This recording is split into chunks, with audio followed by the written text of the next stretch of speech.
যে আসুন আমরা সবাই আমাদের বিভেদ ভুলে গিয়ে ঐক্যবদ্ধ হয়ে আল্লাহ তাআলার নির্দেশে আমরা সবাই এগিয়ে যাই এবং ত্যাগ স্বীকার করার জন্য মানসিক প্রস্তুতি সবাই গ্রহণ করি। আমাদের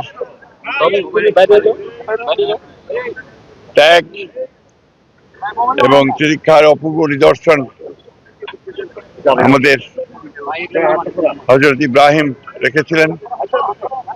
সেই নিদর্শনকে সামনে রেখে আমরা সারা বিশ্বের মুসলমানরা আমরা এই দিনটিকে কোরবানির মাধ্যমে আল্লাহ তাআলার উদ্দেশ্যে আমরা কোরবানি করি। এটা কোনো হত্যা নয়, এটা বিশ্বকবি বিদ্রোহী কবি নজরুল ইসলামের কথায় আজই হত্যা নয়, সত্যাগ্রহ সত্যের উদ্বোধন।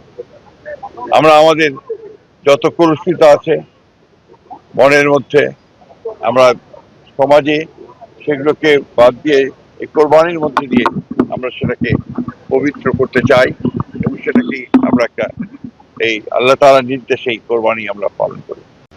আজকের দিনে ঠাকুরগাঁওবাসীর কাছে, সারা বাংলাদেশের মানুষের কাছে আমাদের একটাই আবেদন আমাদের কাছে, এবং এর মধ্যে দিয়ে আমরা আমাদের এই বাংলাদেশের যারা দুস্থ দরিদ্র বৈষম্যের শিকার হয়ে আছেন তাদের বৈষম্যকে দূর করে আমরা এখানে একটা সাম্যের বাংলাদেশ আমরা নির্মাণ করি।